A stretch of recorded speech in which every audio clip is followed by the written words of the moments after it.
Vous est-il déjà arrivé de vous tromper sur l'idée que vous vous faisiez d'une personne, comme cet inconnu qui vous semblait gentil et attentionné au début, puis d'un coup, sans bien comprendre à ce qui vous arrive, elle devient agressive et égoïste. Et plus tard, vous apprenez après coup, bien sûr, que cette même personne vous avait approché uniquement par intérêt, c'est-à-dire avec des arrière-pensées. Je vous assure que vous n'êtes pas seul dans ces cas. C'est monnaie courante de nos jours où l'hypocrisie et le commérage sont devenus les normes de cette génération. Les gens cachent leurs intentions derrière toutes sortes d'astuces de manipulation. Alors réveillez-vous. Alors je vous conseille d'apprendre aussi à votre tour toutes ces astuces de manipulation, non pas avec l'intention de faire du mal, non, mais pour vous en protéger. Alors dans cette vidéo, je vais faire de mon mieux pour vous aider à séparer la perception que vous avez construite d'une personne de ce qu'elle est réellement au plus profond d'elle-même. Vous devez garder à l'esprit que toutes les personnes que vous croisez, que ce soit à l'école, dans la rue, à l'église, partout où il y a des interactions, les gens portent des masques sociaux.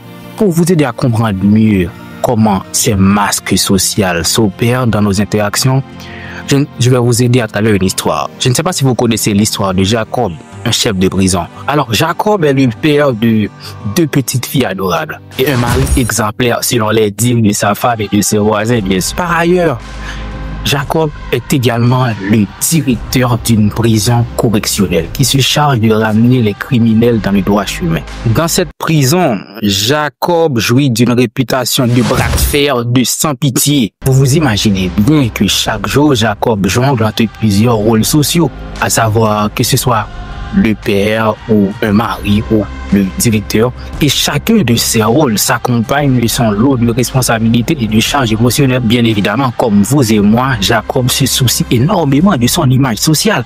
Alors, il doit en permanence ajuster son comportement en fonction du rôle dans lequel il est. Bon, pour faire simple, chaque jour, en arrivant à la maison, il prend son masque de directeur impitoyable et le met au pied de la porte et enfile son masque de père et de mari attentionné pour entrer dans la maison. Et la majorité des gens que vous rencontrez dans votre entourage sont dans la même situation de Jacob. Je ne dis pas qu'ils sont directeurs de prison, mais ils jonglent entre différents rôles sociaux. Que vous rencontrez une personne au travail, en pleine rue, chez elle, ce n'est pas la même personne dans chacune des situations. Alors apprenez à comprendre cela et à utiliser cela à ton avantage. Maintenant, imaginez que vous êtes chargé de réaliser une enquête sur la personnalité de Jacob. Vous vous rendez à la fois chez lui et sur son lieu de travail pour demander aux gens quel genre de personne est Jacob. Vous serez surpris de la divergence de perception qu'ont les gens d'une même personne.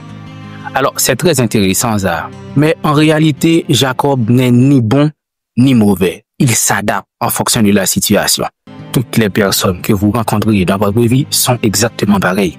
Leur comportement dépend du contexte et de leur humeur du moment. Ce n'est pas parce qu'une personne est agréable avec vous que vous devez automatiquement lui faire confiance complètement. Et ce n'est pas parce qu'une personne est mauvaise avec vous que vous devez lui haïr ou vous méfier d'elle automatiquement. Non, la vie n'est pas noir ou blanc. Elle a aussi des nuances de gris. Apprenez à les comprendre et à les détecter, à les utiliser. Dans la vie de tous les jours, les gens arborent de faux sourires, font semblant d'aimer ou de faire quelque chose.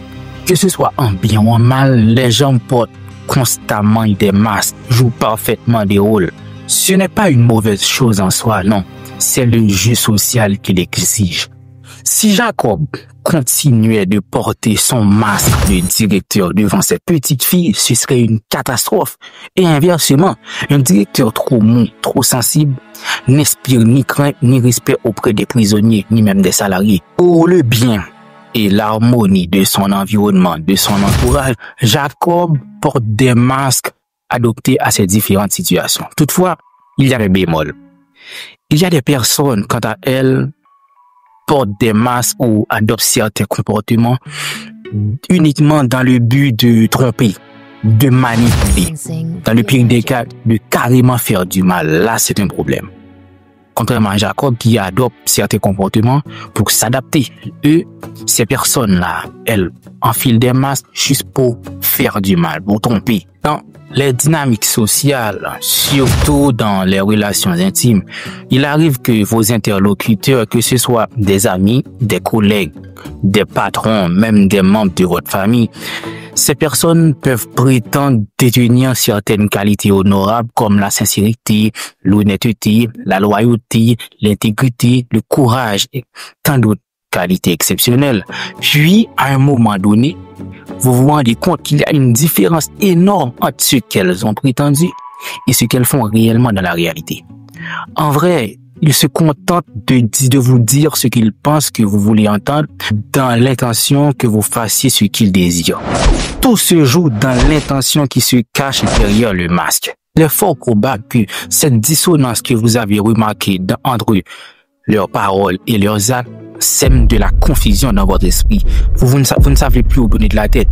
Et il arrive même dans certains cas extrêmes que certains d'entre eux, surtout ceux qui se sont fait démasquer, ils tentent de vous faire croire que le problème vient de vous, que c'est vous qui n'êtes pas normal.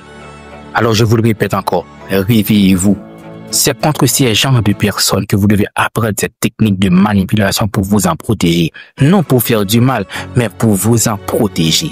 Le monde est cruel, c'est comme ça. Vous devez apprendre le jeu et jouer le jeu pour réussir ce que vous voulez accomplir. Le simple fait même que vous soyez capable de voir qu'il y a une dissonance entre leurs paroles et leurs actes ne veut pas dire que vous avez un problème ou que vous n'êtes pas normal. Au contraire, cela démontre votre clarté d'esprit, votre discernement, votre capacité à détecter quand une personne essaie de vous duper. Ne vous laissez pas avoir.